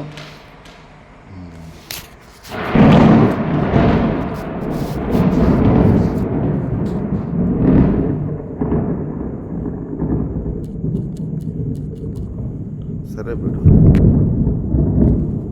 ಕಂಟಿನ್ಯೂ ಮಾಡ್ಬೋದು ಸ್ವಲ್ಪ. ಅನಂತ, ನಿನ್ನ ಅನುಜರ ಸ್ವಭಾವವನ್ನು ನಾನು ಚೆನ್ನಾಗಿ ತಿಳಿದಿರುವೆನು. ಅವರು ಬಹಳ ದುಷ್ಟರಾಗಿರುವುದು ನಿಜ. ನಿನ್ನ ತಾಯಿಗೆ ನಿನ್ನ ಅನುಜರು ಮಾಡಿದ ಅಪರಾಧದಿಂದಾಗಿ ಅವರಿಗೆ ಮಹತ್ತರವಾದ ವಿಪತ್ತು ಕಾದಿದೆ. ಅವ್ರಿಗೆ ಗೊತ್ತಾಗ್ತಾ ಇಲ್ಲ ಎಷ್ಟು ದೊಡ್ಡ ವಿಪತ್ತಿದೆ ಅಂತ. ಇದಕ್ಕೆ ತಕ್ಕ ಪರಿಹಾರವನ್ನು ನಾನೀಗಲೇ ಕಲ್ಪಿಸಿರುವೆನು. ನಿನ್ನ ಅನುಜರು ವಿಷಯವಾಗಿ ನೀನು ಶೋಕಿಸಬೇಕಾದ ಕಾರಣವಿಲ್ಲ. ನಿನ್ನ ಮನೋಭಿಲಷಿತವಾದ ಯಾವುದಾದರೂ ವರವನ್ನು ಕೇಳು. ನಾನು ನಿನ್ನ ವಿಷಯದಲ್ಲಿ ಪರಮಪ್ರೀತನಾಗಿರುವನು. ನೀನು ಕೇಳಿರೋ ವರವನ್ನು ಈಗಲೇ ಕೊಡುತ್ತೇನೆ ಅಂತ. ಭುಜಗೋತ್ತಮ, ಅದೃಷ್ಟ ವಿಶೇಷದಿಂದಲೇ ನಿನ್ನ ಬುದ್ಧಿಯು ಧರ್ಮನಿಷ್ಠವಾಗಿದೆ. ಇದು ತುಂಬ ದುರ್ಲಭವಾದದ್ದು. ಕೆಲವ್ರದ್ದು ಬುದ್ಧಿನೇ ಹಂಗೆ, ಸಣ್ಣ ವಯಸ್ಸಿನಿಂದನೇ ಆಟೋಮೆಟಿಕ್ಕಾಗಿ ಪುಣ್ಯಕರ್ಮಗಳು, ಶಾಸ್ತ್ರ ವಿಹಿತ ಕರ್ಮಗಳು ಮಾಡೋದು, ಒಳ್ಳೆಯ ಕೆಲಸ ಮಾಡೋದು ಆ ಕಡೆನೇ ಟೆಂಡೆನ್ಸಿನೇ ಹಂಗಿರುತ್ತೆ. ಅದು ಪೂರ್ವಜನ್ಮ ಮಾಡಿಕೊಂಡಿರೋ ಪುಣ್ಯದ ಫಲ ಅನಿಸುತ್ತೆ. ಆ ಥರ ಇವ್ರು ನೋಡು, ಆದಿಶೇಷನಿಗೆ ಸ್ವತಂತ್ರವಾಗಿ ಆ ನಿಶ್ಚಯ ಒಳ್ಳೆ ಬುದ್ಧಿ ಬಂದಿದೆ. ಅದು ಧರ್ಮನಿಷ್ಠವಾಗಿದೆ. ಮುಂದೆಯೂ ನಿನ್ನ ಬುದ್ಧಿಯು ಧರ್ಮದಲ್ಲಿಯೇ ಸುಸ್ಥಿರವಾಗಿರಲೆಂದು ನಾನು ಆಶಿಸುತ್ತೇನೆ. ಮತ್ತು ಆವಾಗ ಬ್ರಹ್ಮನಿಗೆ ಹೇಳ್ತಾನೆ, ಪಿತಾಮಹ, ನಿನ್ನ ಅಭಿಲಾಷೆಯಂತೆಯೇ ನನ್ನ ಹೃದಯ ಯಾವಾಗಲೂ ಧರ್ಮ, ಮನೋನಿಗ್ರಹ ಮತ್ತು ತಪಸ್ಸು ಇವುಗಳಲ್ಲಿಯೇ ನಿರತವಾಗಿರಲಿ ಅಂತ ವರ ಕೇಳ್ತಾನೆ. ಮತ್ತು ಶೇಷ, ನಿನ್ನ ಜಿತೇಂದ್ರಿಯತೆ ಮತ್ತು ಶಾಂತಿಪ್ರಿಯತೆ ಇವುಗಳು ನನಗೆ ಸಂಪೂರ್ಣವಾಗಿ ಆನಂದವನ್ನುಂಟು ಮಾಡಿವೆ. ನನ್ನ ಆಜ್ಞೆಯಂತೆ ನನ್ನ ಸೃಷ್ಟಿಗೆ ಹಿತಕರವಾದ ಒಂದು ಕಾರ್ಯವನ್ನು ನೀನು ಮಾಡಬೇಕು. ಈಗ ಬ್ರಹ್ಮದೇವರು ಇವನನ್ನು ರಿಕ್ವೆಸ್ಟ್ ಮಾಡ್ಕೊತಾ ಇದ್ದಾರೆ, ನೀನೇ ನನಗೊಂದು ಸಹಾಯ ಮಾಡಬೇಕು ಅಂತ. ಹೇಳಿ ಬ್ರಹ್ಮದೇವರೇ, ನಿಮಗೆ ಅಂತ ನನ್ನ ಕೈಲಿ ಏನು ಬೇಕಾದರೂ ಮಾಡ್ತೀನಿ ಅಂತಾರೆ. ಆವಾಗ ಆತನಿಗೆ ಅನಂತ ಅಂತ ಕೂಡ ಹೆಸರು. ಅನಂತ ಸಕಲ ಚರಾಚರ ಪ್ರಾಣಿಗಳನ್ನು ಹೊತ್ತಿರುವಂಥ, ಮತ್ತು ನದಿಗಳಿಂದಲೂ, ಸಾಗರದಿಂದಲೂ, ಪರ್ವತಗಳಿಂದಲೂ, ಗ್ರಾಮ ನಗರಗಳಿಂದಲೂ ಪರಿಶೋಭಿಸುತ್ತಿರುವ ಮತ್ತು ಅವುಗಳ ಭಾರದಿಂದ ಅತ್ತಿತ್ತ ತೂಗಾಡುತ್ತಿರುವ ಈ ವಿಶಾಲವಾದ ಪೃಥ್ವಿಯನ್ನು ನೀನು ಹೊತ್ತು ನಿಲ್ಲಬೇಕು. ಅಂದರೆ ಆ ಗ್ರಾವಿಟೇಷನ್ ಫೋರ್ಸ್ ಏನು ಒಂದು ನಿಯಮದಿ ಮುಂಚೆ ಇರಲಿಲ್ಲ ಅಂತ, ಇಷ್ಟ ಬಂದ ಕಡೆ ಎಲ್ಲ ಹೋಗಿ ಹೆಂಗಂದರೆ ಹಂಗೆ ಇರ್ರೆಗ್ಯುಲರಾಗೆಲ್ಲ ಸುತ್ತಾಡ್ತಾ ಇದ್ರೆಗನ ಬ್ಯಾಲೆನ್ಸ್ ಇಲ್ಲ ಅಂದ್ರೆಗನ ಇಷ್ಟ ಬಂದಂಗೆಲ್ಲ ಪ್ರಾಕೃತಿಕ ಪ್ರಳಯಗಳಾಗ್ಬಿಡ್ತಾ ಇರುತ್ತೆ. ಅದಕ್ಕೆ ಒಂದು ಬ್ಯಾಲೆನ್ಸ್ ಬೇಕಂದ್ಬಿಟ್ಟಿದ್ದು ಈ ಆದಿಶೇಷನಿಗೆ ನೀನು ಈ ಪೃಥ್ವಿಯನ್ನು ಹೊತ್ಕೋಗಪ್ಪ ಅಂತ ಆಜ್ಞೆ ಕೊಡ್ತಾನೆ. ಜ್ಞಾನ ದೃಷ್ಟಿಯಲ್ಲಿ ಮತ್ತೆ ಲಾಸ್ಟಲ್ಲಿ ಬರುತ್ತೆ ಅದು ಟೈಮೇ. ಈ ಎಲ್ಲ ಪ್ರಪಂಚಕ್ಕೆ ಮಿಥ್ಯಾ ಜಗತ್ತಿಗೆ ಮೂಲ ರೂಪದಲ್ಲಿ ಆಧಾರಭೂತವಾದದ್ದು ಏನು ಅಂದ್ರೆಗನ ಹಾವು ಅಂದರೆ ಕಾಲಕ್ಕೆ, ಅದು ಟೈಮನ್ನು ಅಂದರೆ ಕಾಲದ ಮೇಲೆ ನಿಂತಿದೆ ಇದು ಅಂತ, ಟೈಮ್ ಅಷ್ಟೇ ಅಲ್ಲ. ಈಗ ನಮಗೆ ಈ ಪ್ರಪಂಚ ಎಷ್ಟು ದಿವಸ ಕಾಣಿಸುತ್ತೆ, ಜನ್ಮ ತಗೊಂಡ ಮೇಲೆ ಮತ್ತು ಸಾಯೋ ತನಕ ಅಷ್ಟೇ. ಸತ್ತ ಮೇಲೆ ಇಲ್ಲವಲ್ಲ, ನಾವು ಯಾರೋ ಮತ್ತು ಇದ್ಯಾರೋ ಇಲ್ಲ, ಜ್ಞಾನ ಬಂದ ಮೇಲೆ ಮತ್ತು ಇದಿರೋದಿಲ್ವಲ್ಲ. ಅದಕ್ಕೆ ಫಾರ್ ಎ ಟೈಮ್ ಬೀಯಿಂಗ್ ಅಷ್ಟೇ, ಕೆಲವೊಂದು ಕಾಲ ಮಾತ್ರ ಲಿಮಿಟೆಡ್ ಕಾಲ ತನಕ ಈ ಪ್ರಪಂಚ ಇರುತ್ತೆ ಅಂದ್ಬಿಟ್ಟು ಆದಿಶೇಷ ಪ್ರಪಂಚನ ಓದ್ತಾ ಇದ್ದಾನೆ. It is dependent on time ಅಷ್ಟೇ ಅಂತ. ನಮ್ಮ ಸ್ವರೂಪದಲ್ಲಿ ಕಾಲಾತೀತ, ಅಲ್ಲಿ ಟೈಮೇ ಇರೋದಿಲ್ಲ. ಅದಕ್ಕೆ 20 ವರ್ಷ ಸಮಾಧಿ ಸ್ಥಿತಿಯಲ್ಲಿ ಕೂತಿರೋರು ಕೂಡ ಮತ್ತು ಅವರು ಕಣ್ಣು ತೆಗೆದ್ರೆಗ ನಾವು ಸುಮ್ಮನೆ ಕಣ್ಣು ತೆಗೆದು ಕಣ್ಣು ಮುಚ್ಚಿ ಕಣ್ಣು ತೆಗೆದಿದ್ದೀವಿ ಅಂತಾರೆ, ಅಷ್ಟೇ ಅನುಭವ ಇರುತ್ತೆ ಅವ್ರಿಗೆ. ಸಮಯದ ಜ್ಞಾನ ಇರೋದಿಲ್ಲ ಸಮಾಧಿ ಅವಸ್ಥೆಯಲ್ಲಿ. ಬಿಯಾಂಡ್ ಟೈಮ್ ಸ್ಪೇಸ್ ಅದು ನಮ್ಮ ಸ್ವರೂಪ. ಅದು ಮತ್ತು ಅದು ಸೂಕ್ಷ್ಮ ರೂಪದಲ್ಲಿ ಇವೆಲ್ಲ ಕ್ಯಾರೆಕ್ಟರ್ಸು ಸ್ಟೋರೀಸೇ ಅಲ್ಲ ಇವು. ಇದ್ರ ಹಿಂದ್ಗಡೆ ತುಂಬ ಗೂಢಾರ್ಥ ಇರುತ್ತೆ. ಅದನ್ನು ಮತ್ತೆ ಋಷಿಗಳು ತೆಗಿತಾರೆ. ಸ್ಟಾರ್ಟಿಂಗಲ್ಲೆಲ್ಲ ಸ್ಟೋರಿ ಹೇಳಿಬಿಟ್ಟು ಶಾಂತಿ ಧರ್ಮ ಅಂಥವೆಲ್ಲ ಬಂದಮೇಲೆ ಅಲ್ಲಿ ಒಂದೊಂದಕ್ಕೆ ಇವೆಲ್ಲ ಸ್ಟೋರಿಗೆ ನಿಜವಾದ ಮೋಕ್ಷ ಪುರುಷಾರ್ಥವನ್ನು ಡೀಟೇಲಾಗಿ ಎಕ್ಸ್ಪ್ಲೇನ್ ಮಾಡ್ಕೊಂಬರ್ತಾರೆ. ಆ ಥರ ಅನಂತನಿಗೆ ಅದೇನೋ ಅಸಾಧ್ಯವಾಗಿದ್ದೆಲ್ಲ ಅವನಿಗೆ ಅಷ್ಟು ಕೆಪಾಸಿಟಿ ಇತ್ತು, ಎಲ್ಲ ಬಲವಂತವಾಗಿ ಹುಟ್ಟಿರ್ತಾರೆ. ಮತ್ತು ಈ ಥರ ಆ ಕೆಲಸನ ಕೊಟ್ಬಿಡ್ತಾರೆ. ಮತ್ತು ಇವಾಗ ಶಾಪದಿಂದ ಪಾರಾಗಳು ಸರ್ಪಗಳು ಪರಸ್ಪರ ಪರಾಮರ್ಶೆ, ಇದು ಓದಿ ನನಗೆ ಆಶ್ಚರ್ಯ ಅನ್ನಿಸ್ತು. ಹೌದಲ್ಲ, ಇಷ್ಟೆಲ್ಲ ಪ್ಲ್ಯಾನಿಂಗು ನಮ್ಮ ಮೈಂಡ್ಗಳಲ್ಲಿ ಕೂಡ ನಡೀತಾವಲ್ಲ. ಈ ಜ್ಞಾನದ ಮಾರ್ಗಕ್ಕೆ ಬಂದಿಲ್ಲ ಅಂದರೆ ಬದುಕೋದಕ್ಕೆ ಸಾಮಾನ್ಯವಾಗಿ ಸಂಸಾರಿಗರು ಇಷ್ಟು ಪ್ರಕಾರವಾಗಿ ವೈಡಾಗಿ ವಿಚಾರ ಮಾಡ್ಕೊತಾರೆ. ಈಗ ಆದಿಶೇಷ ಬಿಟ್ಟು ಬಂದುಬಿಟ್ಟಿದ್ದಾನೆ, ತಮ್ಮಂದ್ರೆ ಸರಿಯಿಲ್ಲ, ಕ್ಯಾರೆಕ್ಟರ್ ಸರಿಯಿಲ್ಲ, ಹಾವುಗಳದ್ದು ಅಂದ್ಬಿಟ್ಟು. ಮತ್ತು ಅದಾದಮೇಲೆ ಈಗ ಅನಂತರ ಶೇಷನ ಮೊದಲನೆಯ ತಮ್ಮನಾದ ವಾಸುಕಿ ಅಣ್ಣನು ಜುಗುಪ್ಸೆಯಿಂದ ಮನೆಯನ್ನು ಬಿಟ್ಟು ಹೊರಟು ಹೋದ ಮೇಲೆ ತನ್ನ ತಮ್ಮಂದಿರು ಯೋಗಕ್ಷೇಮವನ್ನು ನೋಡಿಕೊಳ್ಳುವ ಭಾರವನ್ನು ವಹಿಸಿಕೊಂಡನು. ವಾಸುಕಿ ಆದಿಶೇಷನಿಗೆ ಇವರೆಲ್ಲ ಮಾಡೋ ಕೆಲಸ ಬಿಟ್ಬಿಟ್ಟಿದ್ದಾನೆ. ಅದಕ್ಕೆ ಎರಡನೇ ಆತ ವಾಸುಕಿ ಅವ್ರಿಗೆಲ್ಲ ಹೆಡ್ ಆಗಿರ್ತಾನೆ ಇವಾಗ. ಮತ್ತು ಮೇಲಾಗಿ ತಾಯಿ ಕೊಟ್ಟ ಶಾಪವು ಕಾರ್ಯರೂಪಕ್ಕೆ ಬಾರದಂತೆ ಮಾಡುವ ಹೇಗೆಂಬ ಯೋಚನೆ ವಾಸುಕಿಯನ್ನು ಹಗಲಿರುಳು ಕಾಡುತ್ತಿತ್ತು. ಆ ವಿಪತ್ತಿನಿಂದ ಪಾರಾಗಲು ಏನಾದರೂ ಉಪಾಯವನ್ನು ಯೋಚಿಸಬೇಕೆಂದು ಇಚ್ಛೆಯಿಂದ ಸರ್ವಧರ್ಮ ಪರಾಯಣರಾದ ಐರಾವತಾದಿ ಸಾವಿರಾರು ಮಂದಿ ಅನುಜರೆಲ್ಲರನ್ನು ಕರೆದು ಸಮಾಲೋಚನೆ ಮಾಡತೊಡಗಿದನು. ಈ ವಿಷಯನ ನೆನಪಿಟ್ಕೋಬೇಕು. ಸರ್ವಧರ್ಮ ಪರಾಯಣರಾದ ಆ ಹಾವುಗಳು ಕಶ್ಯಪನ ಮಕ್ಕಳಾದಮೇಲೆ ಅವ್ರಿಗೆಲ್ಲ ಜ್ಞಾನ ಇತ್ತು, ಒಳ್ಳೆಯದ್ಯಾವುದು ಕೆಟ್ಟದ್ಯಾವುದು ಅಂತ. ಅಂಥವರು ಈಗ ಏನೆಲ್ಲ ಪ್ಲ್ಯಾನ್ಗಳು ಏನೆಲ್ಲ ಡಿಸ್ಕಷನ್ ಮಾಡ್ಕೊತಾರೆ ಅನ್ನೋದನ್ನು ನೋಡಿದ್ರೆ ಇದು ಪ್ರತಿಯೊಂದು ಜೀವಿನೂ ಈ ಮಿಸ್ಟೇಕ್ ಮಾಡ್ತೀವಿ ನಾವು. ಫಸ್ಟು ಅಜ್ಞಾನ, ನಾನು ಈ ಶರೀರ ಅನ್ನೋ ಒಂದು ಅಜ್ಞಾನದಿಂದ, ನಾನು ಬದುಕಬೇಕು ಅನ್ನೋ ಆಸೆಯಿಂದ ಇನ್ನೊಬ್ಬನ ನಾಶ ಮಾಡೋದಕ್ಕೂ ಕೊಳ್ಳೋದಕ್ಕೂ ಕೂಡ ನಾವು ಹಿಂದೆ ಆಗೋದಿಲ್ಲ. ಅಷ್ಟು ಕೆಳಗಡೆಗೆ ಇಳಿದು ಬಿಡ್ತೀವಿ ನಾವು. ಅದಕ್ಕೆ ಪರೀಕ್ಷಿತ್ತು ಕೂಡ ಸ್ಟಾರ್ಟಿಂಗಲ್ಲಿ 7 ದಿವಸದಲ್ಲಿ ಇವನು ಸತ್ತೋಗ್ತಾನೆ ಅಂತ ಅಂದಾಗ ಹೆದರು ಪುಕ್ಲ ಥರ ಏನೆಲ್ಲ ದಾರಿಯನ್ನು ಹುಡುಕ್ತಾ ಇರ್ತಾನೆ, ಹೆಂಗೆ ಬದುಕಬೇಕು ಹಂಗೆ ಅಂತ.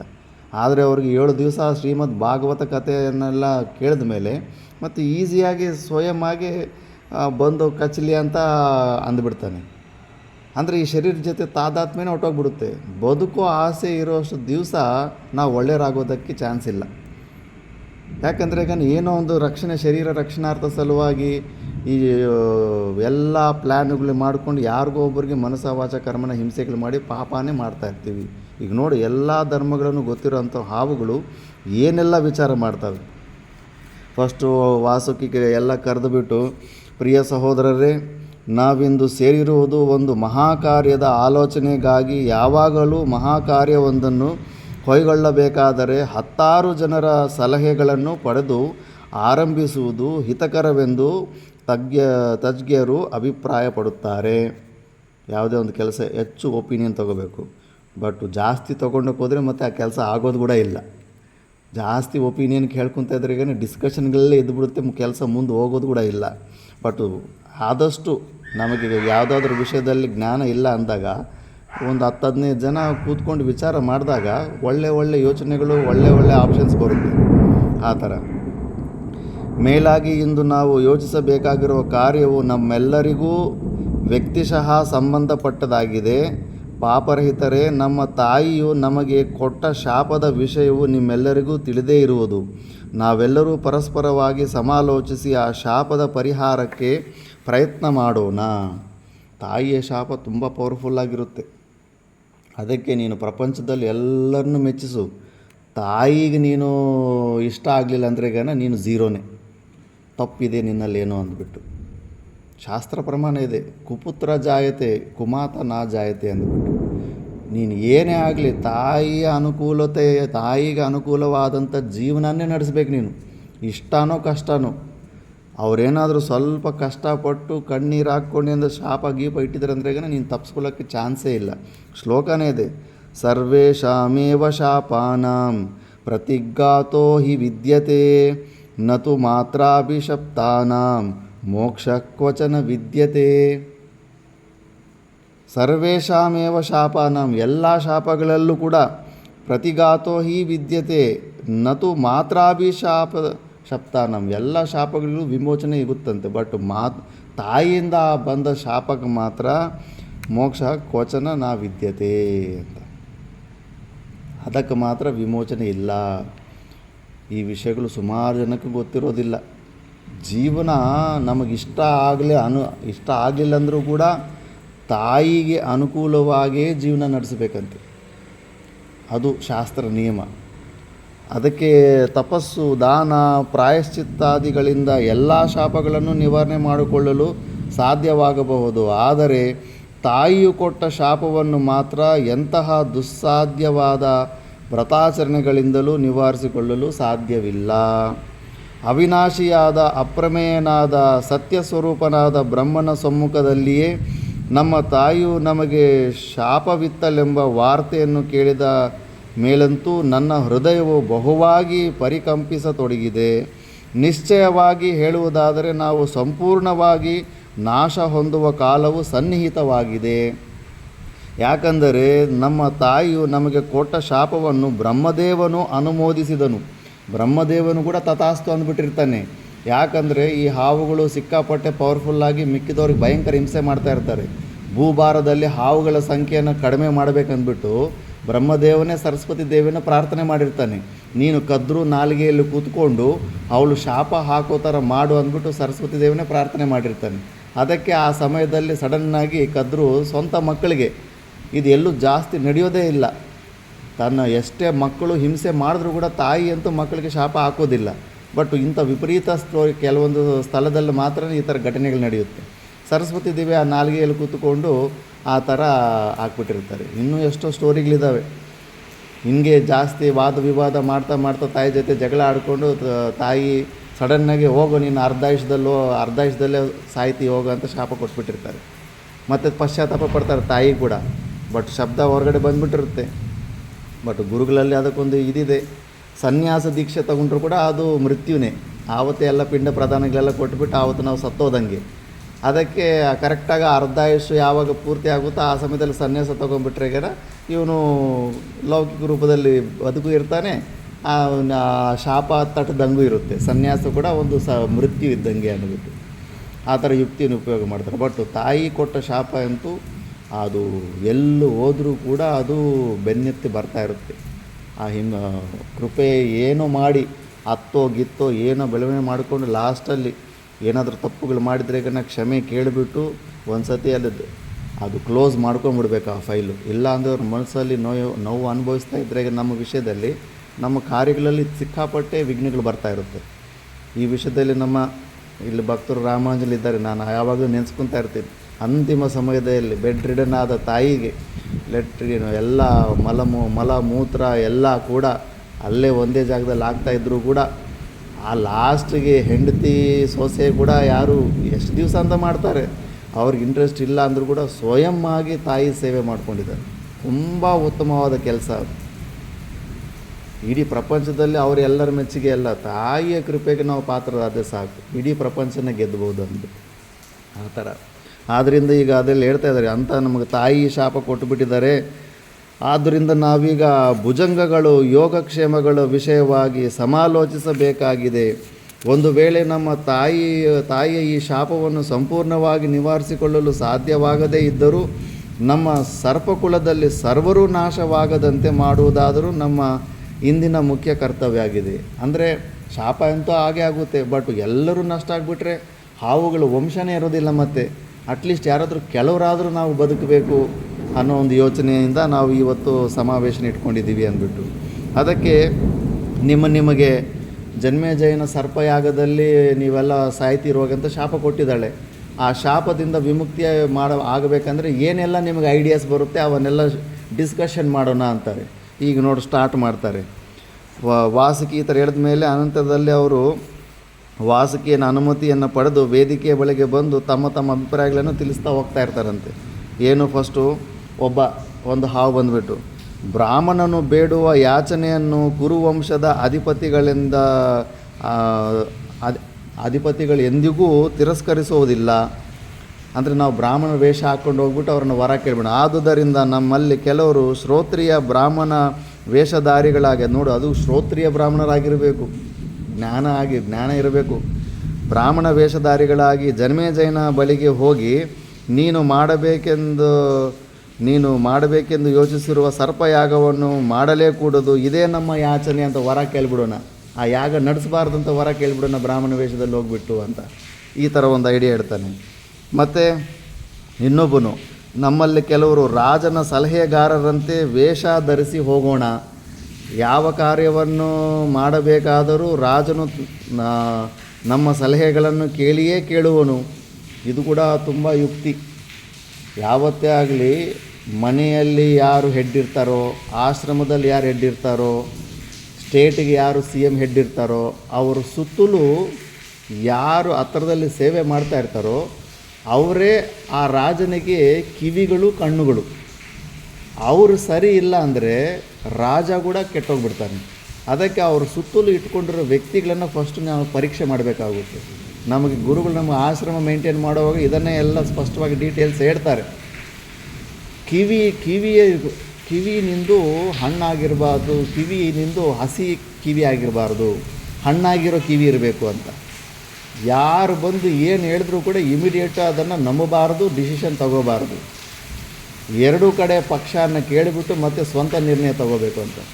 ಯಾರು ಕೇಳಿದ ಮಾತನ್ನೆಲ್ಲ ನಂಬಿಬಿಟ್ಟು ನಿರ್ಣಯ ತಗೊತಾರೋ ಅವ್ರ ಜೀವನದಲ್ಲಿ ಹಾಳಾಗ್ಬಿಡ್ತಾರೆ. ಎಷ್ಟೋ ವಿಪತ್ತು ಅನಾಹುತಗಳಿಗೆ ಇದಾಗ್ಬಿಡ್ತಾರೆ. ಅದಕ್ಕೆ ಕಿವಿ ಮಾತ್ರ ಚೆನ್ನಾಗಿ ಹಣ್ಣಾಗಿರಬೇಕು ಅಂತಾರೆ. ಇಲ್ಲೂ ಕೂಡ ಅದೇ ಹೇಳ್ತಾ ಇದ್ದೀವಿ. ಇವನು ಗೊತ್ತು ಇವರಿಗೆಲ್ಲ ಟ್ರಿಕ್ಸು. ರಾಜ ಸುತ್ತಮುತ್ತ ಇರೋ ಸಲಹೆಗಾರರಾಗೋ ಅವ್ರ ಮಾತು ಅವ್ರಿಗೆ ಕೊಡೋ ಡಿಸಿಷನ್ನೇ ಇರುತ್ತೆ. ಈಗ GST ಇವರೆಲ್ಲ ಅರುಣ್ ಜೇಟ್ಲಿ ಮಾಡಿದ್ದಾರೆ ಫೈನಾನ್ಸ್ ಮಿನಿಸ್ಟರ್ ಇದ್ದಾಗ ಅಂತ ಇವ್ರು ಅನ್ಕೊತಾ ಇರ್ತಾರೆ. ಅರುಣ್ ಜೇಟ್ಲಿಗೆ ಏನು ಬರುತ್ತೆ? ಒಳ್ಳೆ IAS ಆಫೀಸರ್ಸು, ಅದ್ರ ಬಗ್ಗೆ ಎಕನಾಮಿಕ್ಸ್ ಬಗ್ಗೆ ಗೊತ್ತಿರೋರು ಅವರೆಲ್ಲ ಮಾಡಿರೋದು. ಡಾಕ್ಟರ್ ಹಸ್ಮುಖ್ ಅಡಿಯಾ ಅಂತ ಅವರೆಲ್ಲ ನಮ್ಗೆ ಪರಿಚಯ ಇದ್ರವರೆಲ್ಲ, ಅವರೆಲ್ಲ ಆ ಟೀಮ್ ಮಾಡಿರುತ್ತೆ. ಅದಕ್ಕೆ ಅಂಥ ಒಳ್ಳೆ IAS ಆಫೀಸರ್ಗಳ ಟೀಮನ್ನು ಇಟ್ಕೊಂಡ್ರೆ ಆವಾಗ ಆತ ಒಳ್ಳೆ ಕಾರ್ಯವನ್ನು ಮಾಡೋದಕ್ಕಾಗುತ್ತೆ. ಆಶ್ರಮ ಮುಖಿ ಆಗಲಿ, ಮನೆ ಮುಖಿ ಆಗಲಿ, ಊರಿನ ಸರ್ಪಂಚ್ ಆಗಲಿ, ಅವನು ಸುತ್ತಮುತ್ತ ಇರೋನು ಫಸ್ಟು ಹತ್ರದಲ್ಲಿರೋನು ಸರಿಯಾದವ್ರನ್ನು, ಹೊರಗಡೆ ಏನು ನಡೆದಿದೆ ಅದನ್ನು ಯಥಾರ್ಥವಾಗಿ ಹೇಳೋ ಅಂಥವ್ರನ್ನ ಇಟ್ಕೊಂಡ್ರೆ, ಮತ್ತು ಅವರು ಬುದ್ಧಿವಂತ ಸಲಹೆಗಾರನ ಇಟ್ಕೊಂಡ್ರೆ ಅವನು ಸರಿಯಾಗಿರುತ್ತೆ. ಇಲ್ಲ ಅಂದರೆ ಈಗ ಹೇಳಿದವರೆಲ್ಲ ಮಾತು ಕೇಳಿ ಅದಕ್ಕೆ ತಕ್ಕಂತೆ ನಿರ್ಣಯ ತಗೊಂಡ್ರೆ ಎಷ್ಟೋ ಅನಾಹುತಗಳಾಗ್ತಾ ಇರ್ತವೆ. ಅದಕ್ಕೆ ಅವ್ರಿಗೆ ಆ ಟ್ರಿಕ್ ಗೊತ್ತಿತ್ತು. ಅದಕ್ಕೆ ನಾವು ಸಲಹೆಗಾರರಾಗಿ ರಾಜನ ಹತ್ರ ಹೋಗಿಬಿಟ್ಟು ನಾವು ರಾಜನನ್ನು ಈ ಯಾಗ ಮಾಡಬಾರ್ದು, ಮಾಡಿದ್ರೆ ಈಗ ಅನಿಷ್ಟ ಆಗುತ್ತೆ ಅಂತ ಇದರ ಬ್ರೈನ್ ವಾಶ್ ಮಾಡೋಣ ಅಂತ ಇವರಂತಾರೆ. ಅದಕ್ಕೆ ಚಮಚಾಗಿರಿ ಅಂತ ಹೆಸರು ಇಡ್ತಾರೆ ಉತ್ತರ ಭಾರತದಲ್ಲಿ. ಭಕ್ತಿ ಒಂದಿರುತ್ತೆ, ಚಮಚಾಗಿರಿ ಒಂದಿರುತ್ತೆ. ಈ ಎರಡು ವಿಷಯದಲ್ಲಿ ಯಾರೇ ಆಗಲಿ ಅದು ನಾವು ಅರ್ಥ ಮಾಡ್ಕೋಬೇಕು. ಚಮಚಾಗಿರಿ ಯಾರು ಮಾಡ್ತಾಯಿದ್ದಾರೆ, ನಿಜವಾದ ಭಕ್ತಿ ಯಾರು ಮಾಡ್ತಾಯಿದ್ದಾರೆ ಅಂದ್ಬಿಟ್ಟು. ಈ ಚಮಚಾಗಿರಿ ಮಾಡೋರು ಕೇವಲ ನಮ್ಮಲ್ಲಿ ಯಾವುದೋ ಒಂದು ಪವರೋ ಒಂದು ಅಧಿಕಾರನೋ, ಆ ಅಧಿಕಾರ ಇರೋಷ್ಟು ದಿವಸನೇ ಇರುತ್ತೆ. ಆ ಅಧಿಕಾರ, ಆ ಪವರ್ ಹೋದ ದಿವಸ ಮತ್ತೆ ಅವರು ತನ್ನ ರಾಕ್ಷಸ ಸ್ವರೂಪನ ಹೊರಗಡೆ ತೋರಿಸ್ತಾರೆ. ಆದರೆ ಭಕ್ತಿ ಇರೋನು ಯಾವತ್ತಿಗೂ ಅವನು ಒಂದು ಸತಿ ಭಕ್ತಿ ಶ್ರದ್ಧೆ ಇಟ್ಕೊಂಡು ಮತ್ತೆ ಅವನು ಕಳ್ಕೊಳ್ಳೋದೇ ಇಲ್ಲ. ಇಲ್ಲ ಅಂದ್ರೆಗೂ ಈ ಚಮಚಾಗಿರಿಗಳ ಶ್ರದ್ಧೆ ಕೃತಕ ಆಗಿರುತ್ತೆ. ಅದೆಲ್ಲ ಒಂದು ಆ ಪವರನ್ನು ನೋಡಿಬಿಟ್ಟು, ಆ ಪೊಸಿಷನ್ ನೋಡಿಬಿಟ್ಟು ಅಲ್ಲಿ ಅವರು ಭಕ್ತಿ ಥರ ನಟನೆ ಮಾಡ್ತಾ ಇರ್ತಾರೆ. ಅಂಥ ಚಮಚಾಗಿರಿಗಳಿಗೆ ನಾವು ನಂಬಿಬಿಟ್ಟು ಅವ್ರ ಮಾತನ್ನು ಕೇಳಿಬಿಟ್ಟು ನಿರ್ಣಯಗಳು ತೊಗೊಂಡ್ಬಿಟ್ರೆ ಮತ್ತು ಯಾವುದೇ ಸಂಸ್ಥೆ ಆಗಲಿ ಕೊಲಾಪ್ಸ್ ಆಗಿಬಿಡುತ್ತೆ. ಆ ಥರ ಹೋಗೋಣ ಅಂತ ಇವರು ಪ್ಲ್ಯಾನ್ ಹಾಕ್ಕೊಳ್ತಾ ಇದ್ದಾರೆ. ಮತ್ತು ಇನ್ನೊಬ್ಬ, ನಮ್ಮಲ್ಲಿ ಯಾರಾದರೂ ಸಮರ್ಥರಾದವರು ಹೋಗಿ ಸರ್ಪಯಾಗದ ಪ್ರಕ್ರಿಯೆಯನ್ನು ತಿಳಿದವರು ಪುರೋಹಿತ. ಕೇಳಿಸ್ತಾ ಇದೆಯಾ? ನಮ್ಮಲ್ಲಿ ಯಾರಾದರೂ ಸಮರ್ಥರಾದವರು ಹೋಗಿ ಸರ್ಪಯಾಗದ ಪ್ರಕ್ರಿಯೆಯನ್ನು ತಿಳಿದಿರೋರು ಪುರೋಹಿತರನ್ನೇ ಕಚ್ಚಿ ಕೊಂದು ಬಿಟ್ಟರೆ ಯಾವ ಯಾಗವೇ ನಡೆಯೋದಾಗೋದಿಲ್ಲ. ನೋಡು ಉದ್ದೇಶಗಳು. ಹೋಗ್ಬಿಟ್ಟು ಆ ಯಾಗ ನಡೆಸೋ ಪೂಜಾರಿನ ಹೋಗಿ ನಾವು ಯಾರು ಒಬ್ಬ ಕಚ್ಚಿಬಿಟ್ಟು ಸಾಯಿಸಿಬಿಡೋಣ ಅಂತ ಆಲೋಚನೆಗಳು ಹೆಂಗೆ ಬರ್ತಾ ಇದ್ದಾವೆ. ಬದುಕಬೇಕನ್ನೋ ಆಸೆಯಿಂದ ಏನೆಲ್ಲ ಒಳ್ಳೆಯ ಆಲೋಚನೆ, ದುಷ್ಟ ಆಲೋಚನೆ, ಇನ್ನೂ ಹೋಗಿ ಏನೆಲ್ಲ ಯೋಚನೆ ಮಾಡ್ತಾರಂತ. ಇನ್ನೊಂದು ಹಾವು ಬಂದು ಹೇಳುತ್ತೆ, ಪುರೋಹಿತರು ಒಬ್ಬರನ್ನು ಮಾತ್ರ ಕಚ್ಚುವುದರಿಂದ ನಮ್ಮ ಕಾರ್ಯ ಅದೇನು ನಿಂತೋಗೋದಿಲ್ಲ.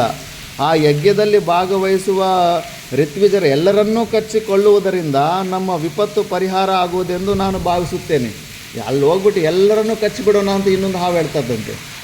ಎಷ್ಟು ದುಷ್ಟತೆ, ಎಷ್ಟು ಯೋಚನೆ ಬರುತ್ತೆ ನೋಡಿ. ನಾನು ಬದುಕಬೇಕು ಅನ್ನೋ ಒಂದು ಆಸೆ, ಈ ಶರೀರ ನಾನು ಅಂತ ಅಂದ್ಕೊಂಡು ನಾನು ಬದುಕಬೇಕನ್ನೋ ಆಸೆ ಇಟ್ಕೊಂಡ್ರೆ ಎಷ್ಟು ಅನಾಹುತಗಳಾಗ್ತಾ ಇರ್ತವೆ. ಅದಕ್ಕೆ ಈ ಶರೀರದಲ್ಲಿ ನಾವು ತಾದಾತ್ಮ್ಯ ಇಟ್ಟುಕೊಂಡು ನಾವು ಒಳ್ಳೆಯವರಾಗೋದಕ್ಕೆ ಸಾಧ್ಯವೇ ಇಲ್ಲ. ಏನೋ ಒಂದು ಕೆಟ್ಟ ಕೆಲಸನ ಮಾಡ್ತಾ ಇರ್ತೀವಿ. ಮತ್ತು ಇನ್ನೊಂದು ಹಾವು ಬಂದು ಹೇಳ್ತಾ ಇದೆ, ಋತ್ವಿಜರನ್ನು ಪುರೋಹಿತರನ್ನು ಕಚ್ಚುವುದೇ ಯಾವುದೋ ಒಂದು ಹಾವು, ಒಂದು ಒಳ್ಳೆ ಹಾವು. ಸ್ವಲ್ಪ ಶಾಸ್ತ್ರ ಗೊತ್ತಿದೆ, ಇವರೆಲ್ಲ ಗೊತ್ತಿದೆ. ಬ್ರಾಹ್ಮಣೋತ್ತಮರನ್ನು ಕೊಂದ್ರೆಗನ ಭಯಂಕರ ಪನಿಷ್ಮೆಂಟ್ ಇರುತ್ತೆ ಅಂತ. ಬ್ರಹ್ಮಹತ್ಯೆಯನ್ನು ಮಾಡುವುದೇ ಎಂತಹ ಕಾರ್ಯ? ಅಧಾರ್ಮಿಕವಾದ ಈ ಸಲಹೆಯನ್ನು ನಾವೆಂದಿಗೂ ಒಪ್ಪಲಾರೆ. ಆಪತ್ತಿನ ಕಾಲದಲ್ಲಿ ಧಾರ್ಮಿಕವಾದ ಕಾರ್ಯಗಳಿಂದ ಮಾತ್ರ ನಮಗೊದಗಿರುವ ಕಷ್ಟವನ್ನು ನಿವಾರಿಸಿಕೊಳ್ಳಲು ಸಾಧ್ಯವಾದೀತು. ಅಧಾರ್ಮಿಕ ಪ್ರವೃತ್ತಿಯಲ್ಲಿ ಕೊನೆಯಲ್ಲಿ ಪ್ರಪಂಚವನ್ನೇ ನಾಶ ಮಾಡುವುದು. ಲಾಸ್ಟ್ಗೆ ಅಧರ್ಮ ಕರ್ಮಗಳು ನಮ್ಮನ್ನೆಲ್ಲ ಪ್ರಪಂಚನೇ ನಾಶ ಮಾಡುತ್ತೆ. ಆದ್ದರಿಂದ ಬ್ರಾಹ್ಮಣರನ್ನು ಕಚ್ಚಿಕೊಳ್ಳುವ ಸಲಹೆಯನ್ನು ನಾನು ಒಪ್ಪುವುದಿಲ್ಲ ಅಂತ ಒಂದು ಹಾವು. ಅವರಲ್ಲಿ ಕೂಡ ಕೆಲವರು ಒಳ್ಳೆ ಹಾವುಗಳಿರ್ತವೆ, ಅದು ಬೇಡ, ಈ ಪ್ಲ್ಯಾನ್ ಸರಿ ಇಲ್ಲ ಅಂದ್ಬಿಟ್ಟು. ಮತ್ತು ಇನ್ನೊಂದು, ನಮಗೆ ಒದಗಿರುವ ಅಪಾಯವನ್ನು ನಿವಾರಿಸಿಕೊಳ್ಳಬೇಕಾದರೆ ಸಂಪೂರ್ಣವಾಗಿ ಧರ್ಮದ ಹಾದಿಯಲ್ಲಿಯೇ ಹೋಗಬೇಕೆಂದು ಪ್ರತಿಜ್ಞಾಬದ್ಧರಾಗಿರಲು ಸಾಧ್ಯವಿಲ್ಲ. ಯಾಕಂದರೆ ಸಂಪೂರ್ಣ ಧರ್ಮ ಮಾರ್ಗದಲ್ಲಿ ಹೋಗೋದಕ್ಕಾಗೋದಿಲ್ಲ. ಒಂದು ರೀತಿಯಲ್ಲಿ ಜನ್ಮೇಜಯನು ಮಾಡುವ ಸರ್ಪಯಾಗಕ್ಕೆ ತಡೆ ಮಾಡಬೇಕೆನ್ನುವ ಯೋಚನೆಯೂ ಅಧಾರ್ಮಿಕವೇ ಅಲ್ಲವೇ? ಆ ಯಜ್ಞನ ನಿಲ್ಲಿಸಬೇಕನ್ನೋದು ಕೂಡ ನಾವು ಸ್ಟಾರ್ಟ್ ಮಾಡ್ತಾ ಇರೋದೇ ಅಧಾರ್ಮಿಕ ಕಾರ್ಯ. ಯಜ್ಞ ಕಾರ್ಯಗಳನ್ನು ಯಾರು ನಿಲ್ಲಿಸೋದಕ್ಕಾಗೋದಿಲ್ವಲ್ಲ. ಆದ್ದರಿಂದ ಒಂದು ವೇಳೆ ನಮ್ಮ ಸಹೋದರನ ಸಲಹೆಯಂತೆ ಋತ್ವಿಕ್ಕು ಪುರೋಹಿತರನ್ನು ಕೊಲೆ ಮಾಡದಿದ್ದರೆ ಬೇರೆ ಯಾವ ವಿಧದಿಂದಲೂ ಯಜ್ಞವನ್ನು ನಿಲ್ಲಿಸಿಯೇ ತೀರಲೇಬೇಕಲ್ಲವೇ? ಯಾವುದೋ ಒಂದು ರೀತಿ ನಿಲ್ಲಿಸಲೇಬೇಕಲ್ವೇ? ಕೊಳ್ಳೋದು ಬೇಡ ಅಂದರೂ ಕೂಡ ನಾವುಗಳು ಮೇಘಸ್ವರೂಪವನ್ನು ತಾಳಿ ಜನ್ಮೇಜಯನ ಮಾಡುವ ಸರ್ಪಯಾಗದಲ್ಲಿ ಯಜ್ಞಕುಂಡದ ಮೇಲೆ ಅವಿಚ್ಛಿನ್ನವಾಗಿ ಮಳೆಗರೆದು ಅಗ್ನಿಯನ್ನು ಶಾಂತನನ್ನಾಗಿ ಮಾಡಿಬಿಡೋಣ. ನಾವೇ ಮೇಘಗಳನ್ನು ತಯಾರು ಮಾಡಿಕೊಂಡು ಕುಂಭವೃಷ್ಟಿ ಮಳೆ ಬರೋ ಥರ ಆ ಬೆಂಕಿ ಆರೋಗೋ ಥರ ನಾವು ಮಾಡಿಬಿಡೋಣ ಅಂದ್ಬಿಟ್ಟು ಒಬ್ಬನಿಗೆ ಐಡಿಯಾ ಬರ್ತಾಯಿದೆ.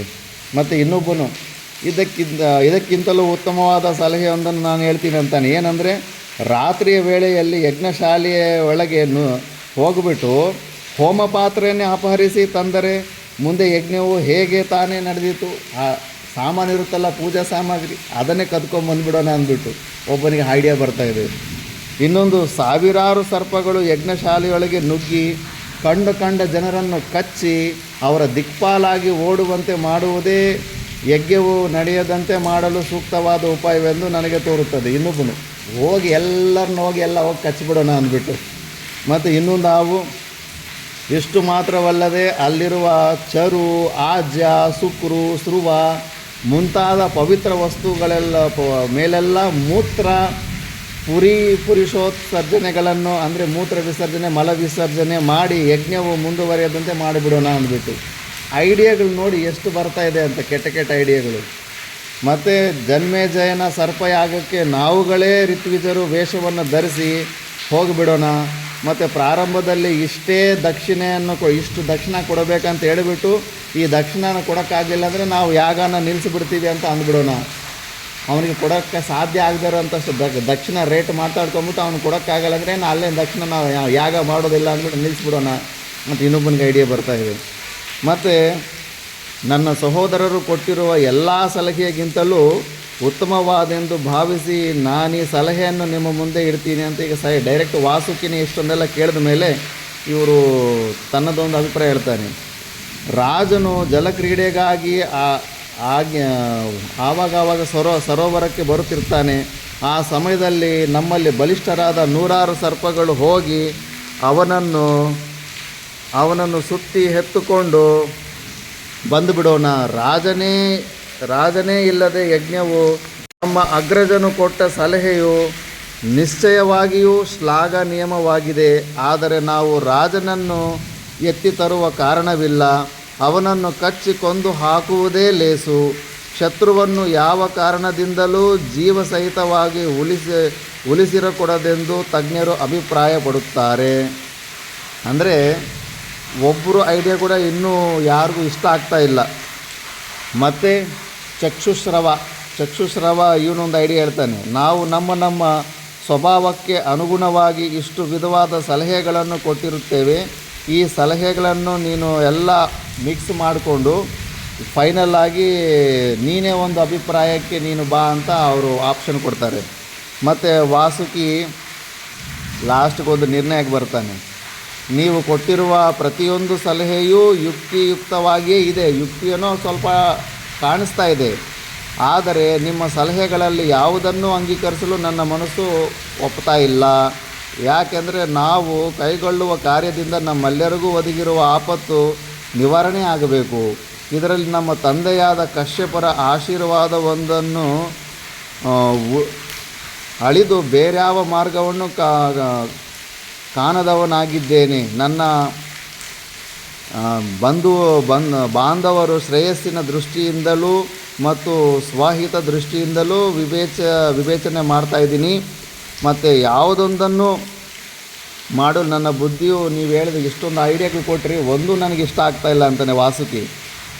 ಮತ್ತು ಒಂದು ವೇಳೆ ನಾನು ಅವಿವೇಕದಿಂದ ಕಾರ್ಯ ಮಾಡಿದರೆ ಅದರ ದೋಷಕ್ಕೆ ನಾನೇ ಪೂರ್ಣ ಭಾಗಿಯಾಗುವೆನು. ನಾನೀಗ ಹಿರಿಯವನಾಗಿದ್ದೀನಿ, ದೊಡ್ಡ ಅಣ್ಣ ಇರ್ತಾನಲ್ಲ, ಅವನು ತಂದೆ ಸಮಾನ ಆಗಿರ್ತಾನೆ ಅಗ್ರಜ. ಗುಣದೋಷಗಳನ್ನು ನನ್ನನ್ನೇ ಆಶ್ರಯಿಸುವವು. ಮೇಯ್ನ್ ಅದಕ್ಕೆ ದೊಡ್ಡ ಪೋಸ್ಟಲ್ಲಿದ್ದೇನಾದರೂ ಮಿಸ್ಟೇಕ್ ಮಾಡಿದ್ರೆ ತುಂಬ ದೊಡ್ಡ ಪನಿಷ್ಮೆಂಟ್ ಬರುತ್ತೆ. ಈಗ ಮೋದಿ ಒಂದು ಸಣ್ಣ ಮಿಸ್ಟೇಕ್ ಬಂದ್ರೆಗನ ದೊಡ್ಡ ಮಟ್ಟದ ಪಾಪ ಅದು ತಂದು ಕೊಡುತ್ತೆ. ಅದಕ್ಕೆ ಆ ಪೋಸ್ಟಲ್ಲಿದ್ದೀನಿ, ನನಗೆ ಯಾವುದು ಇದು ಇಷ್ಟ ಇಲ್ಲ ಅಂದ್ಬಿಟ್ಟಿದ್ದನು. ನೆಕ್ಸ್ಟು ಅಧ್ಯಾಯದಲ್ಲಿ ವಾಸುಕಿಗೆ ಒಂದು ಐಡಿಯಾ ಬರುತ್ತೆ. ಯಾರು ಅವನು ತಂಗಿಯಾದ ಜರತ್ಕಾರು ಇರ್ತಾರಲ್ಲ, ಆ ಜರತ್ಕಾರು ಋಷಿಗೆ ಮದುವೆ ಮಾಡಿಬಿಡ್ತಾನೆ. ಮದುವೆ ಮಾಡಿಬಿಟ್ರೆ ಅವರಿಬ್ಬರಿಗೂ ಒಬ್ಬ ಆಸ್ತಿಕ ಅಂತ ಒಬ್ಬ ಮಗ ಹುಡ್ತಾನೆ, ಬ್ರಾಹ್ಮಣ. ಆ ಬ್ರಾಹ್ಮಣ ಜನ್ಮೇಜಯ ಯಾಗದಲ್ಲಿ ಸರ್ಪಗಳನ್ನು ಆಲ್ರೆಡಿ ಅರ್ಧಕ್ಕಿಂತ ಹೆಚ್ಚು ಮುಗಿದೋಗಿರುತ್ತೆ. ಆ ಸಮಯದಲ್ಲಿ ಹೋಗ್ಬಿಟ್ಟು ಅದನ್ನು ನಿಲ್ಲಿಸಿಬಿಡ್ತಾನೆ. ಆ ಸ್ಟೋರಿ ನೆಕ್ಸ್ಟ್ ಬರುತ್ತೆ. ನೆಕ್ಸ್ಟು ಅವ್ರ ತಂಗಿಯನ್ನು, ವಾಸುಕಿಯ ತಂಗಿಯನ್ನೇ ಆ ಋಷಿಗೆ ಕೊಟ್ಟು ಮದುವೆ ಮಾಡಿಬಿಡೋದು ಒಳ್ಳೆಯ ಉಪಾಯ ಅಂದ್ಬಿಟ್ಟು ಈಗ ನೆಕ್ಸ್ಟ್ ಅಧ್ಯಾಯದಲ್ಲಿ ಡಿಸ್ಕಷನ್ ಮಾಡ್ತಿರ್ತಾರೆ. ಅದು ನಾವು ನೆಕ್ಸ್ಟ್ ಕ್ಲಾಸಲ್ಲಿ ನೋಡಿ ವಿಚಾರ ಮಾಡೋಣ. ಓಂ ಪೂರ್ಣಮದ ಪೂರ್ಣಮಿದಂ ಪೂರ್ಣಾತ್ ಪೂರ್ಣಮುದಚ್ಯತೆ ಪೂರ್ಣಸ್ಯ ಪೂರ್ಣಮಾದಾಯ ಪೂರ್ಣಮೇವಾವಶಿಷ್ಯತೆ. ಓಂ ಶಾಂತಿ ಶಾಂತಿ ಶಾಂತಿ.